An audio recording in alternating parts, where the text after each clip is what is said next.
A new decade brought a new academic building to the DePauw campus. Asbury Hall was dedicated on June 7, 1930, and not long after, a new coach, Wabash graduate and former Little Giant assistant Raymond "Gaumy" Neal, began his first set of football practices at the Greencastle School. The Tigers made headlines in early November with a trip to Boston University, and a big crowd was on hand at the train station to welcome the Tigers home after they trounced their hosts 22-7. DePauw entered the Wabash game with a 5-1 record. The Little Giants had won their first 3 contests and then dropped 5 in a row, but 3 of those setbacks were the result of missed extra points. On the morning of the big game, vandals painted the DePauw ticket booth red, and in a move that no doubt aided investigators, added the phrase "Wabash fans admitted free." A record crowd of 4,000 gathered at Blackstock Field, and the fans wearing red were cheering early. In the first quarter, Wabash's Ralph Weingartner blocked a DePauw punt. It led to a touchdown, but the extra point attempt was, you guessed it, no good. In the fourth quarter, with 12 minutes to go, DePauw's Don Wheaton connected with Forrest Crane on a touchdown pass, and that tied things up. On the all-important extra point attempt, Wheaton fumbled a bad snap from center, but scooped the ball up and squirmed around the left end to give DePauw a 1-point win.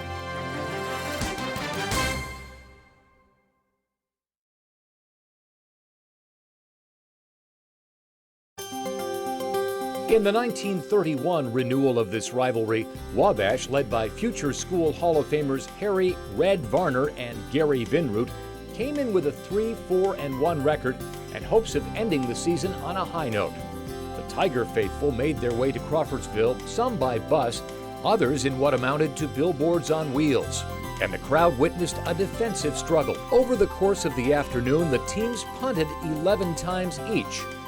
A first-quarter interception by Buzz Smith set up a Wabash touchdown, and the home team held a 7-0 lead at halftime. In the third quarter, DePauw quarterback Don Wheaton scampered 15 yards around the right end for a touchdown, but Wheaton's extra-point kick was no good. Still trailing by a point in the fourth quarter, Wheaton tossed a 35-yard touchdown pass to Robert Bradley, seen in this photo, and this time the extra-point kick was good. For leading the Tigers to a 7-1 record, Wheaton was named All-State quarterback. United Press deemed him better than the signal callers at Notre Dame, Purdue, and IU, and he was named an honorable mention AP All-American.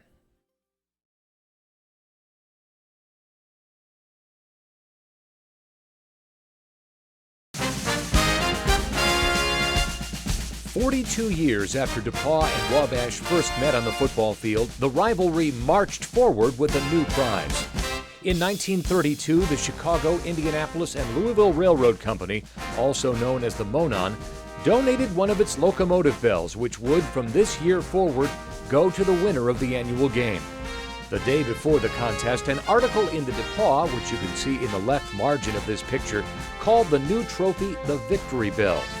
Wabash, seen here in its 1932 team photo and in action earlier that season, came into the big game with a 4-2 record. DePauw was 3-4 on the season. This photo in particular shows the Tigers against Earlham.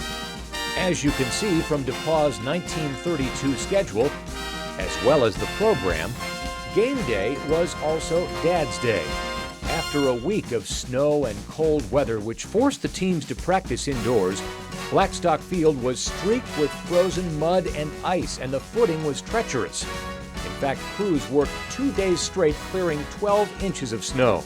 DePauw's cheerleaders and 2,500 chilly fans witnessed a game that ended in a scoreless tie. There was some debate over which school would keep the new prize. One report indicated that Wabash tried to claim it. Since DePauw had won in 1931, the bell initially went to Greencastle, but legend has it it remained in an undisclosed location until the two teams met again the following fall.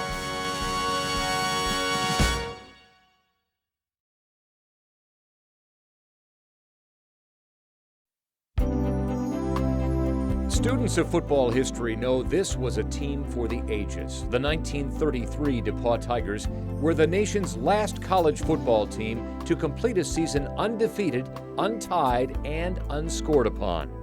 In their 7 games, the Tigers outscored their opponents 136-0. The Indianapolis News wrote at the time that the players, under their beloved coach Gaumy Neal, were always hustling for their jobs because of energetic reserves.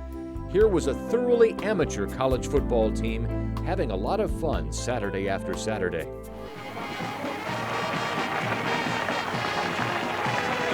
Number 11, Mr. Walter Goes, the class of 36. Number 15, Bob Bradley, class of 35 from Fort Wayne, Indiana. 50 years after they made history, the men of the 1933 team reunited on Old Gold Day. And a network television news crew captured the proceedings as the team members were introduced at Blackstock Stadium. Ladies and gentlemen, the 1933 undefeated, untied, unscored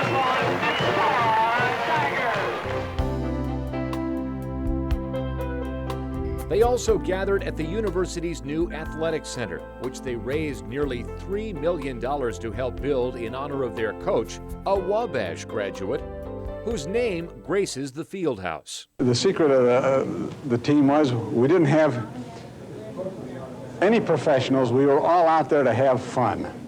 And we had a coach that all of us would give our lives for. As Coach Neal's squad did every Saturday in 1933, a win was the result of the game in Crawfordsville, a shutout that determined the first outright winner of the Monon Bell after a tie the year before.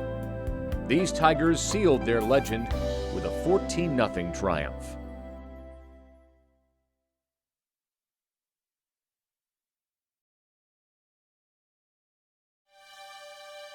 In 1934, DePauw was enjoying a second consecutive undefeated season, winning 6 of their first 7 games by shutouts, and had only given up 6 points all year, the first a Tiger squad had allowed since 1932.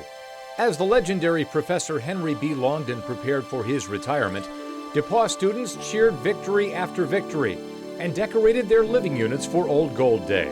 On the Wabash campus, undergraduates had a 3-2-2 football team to cheer on and some pranks to pull before the big game. In the dead of the night, they painted red W's on DePauw's campus sidewalks, as well as on the statue of the owl that guards historic East College. Bad weather was predicted for Monon Bell Saturday, but the game wound up being played under bright fall sunshine before 5,000 fans. The Little Giants took the lead in the second quarter when Herm Burns connected with William Bowie Snyder on a 58-yard touchdown pass. Paul Henry Mueller provided the extra point.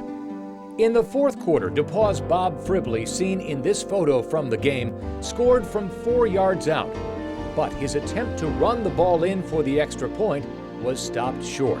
It marked the first time in 5 tries that Wabash graduate and former assistant coach Gaumy Neal had been bested by his former teacher and boss, the veteran coach Pete Vaughn.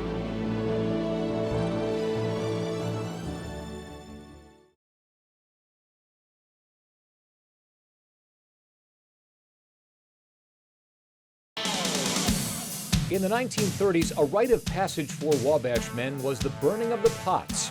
Freshman fraternity pledges were required to wear their pots or beanies at all times during the year. They were then permitted to burn them to mark their promotion to sophomores. Heading into the football season's rite of passage, both the 1935 Little Giants and Tigers were red hot. Wabash was 6-1 and had outscored opponents 211-30. DePauw was 5-0-1 but had several key injuries as they entered the battle for the bell, which was displayed in the back of a truck on game day. Tiger fans made their way to Crawfordsville aboard 2 special trains, one from Greencastle, the other from Indianapolis, along with a $1 round-trip bus. A crowd totaling 3,000 gathered on a cold day at a muddy Ingalls Field. Most of the game was played in the middle of the turf, although Wabash got as close as DePauw's 15-yard line. On the game's final play, DePauw's Hal Hickman intercepted a Wabash pass at the Tiger 20-yard line. And this one ended with the scoreboard showing the same numbers as when it started.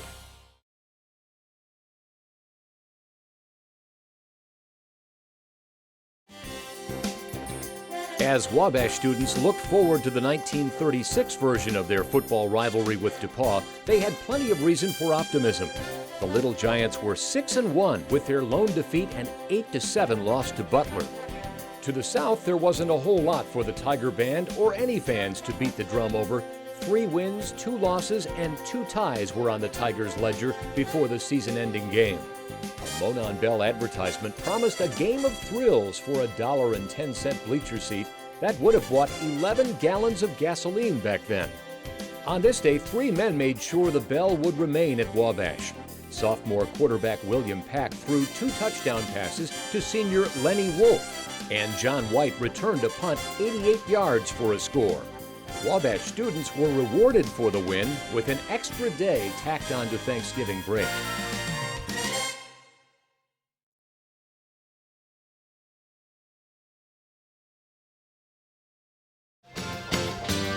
Having been victorious in just one of the first 5 battles for the Monon Bell, the Tigers were prowling for momentum and piling up wins in the fall of 1937. They knocked off Ball State on Old Gold Day 13-0 and came into the Wabash game 6-1 with their only loss to Butler University. The Little Giants, led by senior halfback Dick Cooney, had played Butler to a scoreless tie in front of 8,000 people. Crippled by injuries and with only one 200-pound player on the roster, Wabash was 3-2-2 before a game that even got the attention of a local movie house. The Bell contest was also homecoming for the men from Crawfordsville. Wabash fumbled early and never regained their footing.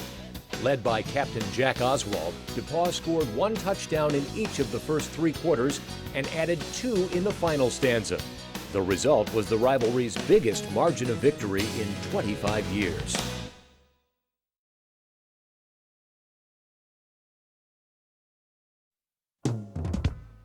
The fall of 1938 marked the 50th full multi-game season for DePauw's football program. It started with 3 games, which the Tigers won by a combined score of 101-6.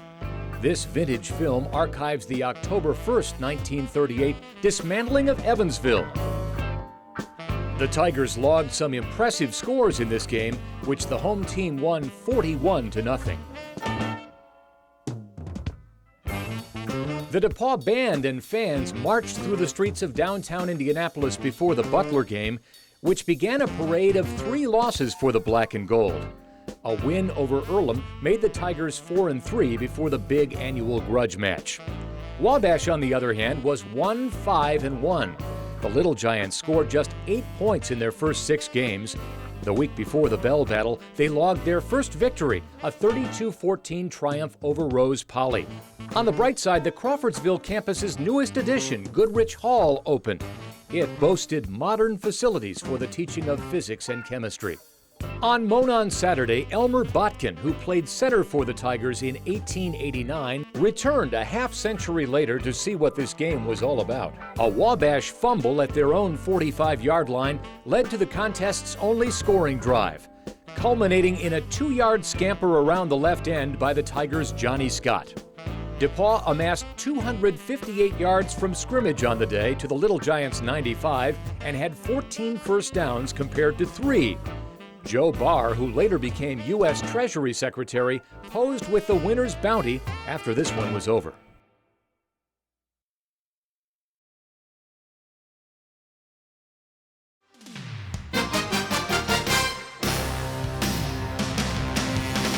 These vintage photographs from the fall of 1939 show DePauw coach Gaumy Neal putting his troops through their paces in practice, and the Tigers enjoying some hard-earned R&R. DePauw, seen here against Ohio Wesleyan in 1939, came into the battle for the Bell with 3 wins, 3 losses, and 1 tie. Under coach Pete Vaughn, Wabash had a 3-4-1 record. That takes us to game day. Newspaper accounts report that DePauw sent 18 players to Crawfordsville for the contest, and it turned out to be a tough defensive struggle. The lone score came when DePauw's Art Lavage threw a touchdown pass to team captain Joe Edwards. The 1930s end with a second consecutive 7-0 DePauw victory, and the Tigers celebrating possession of the Monon Bell for a 3rd straight year.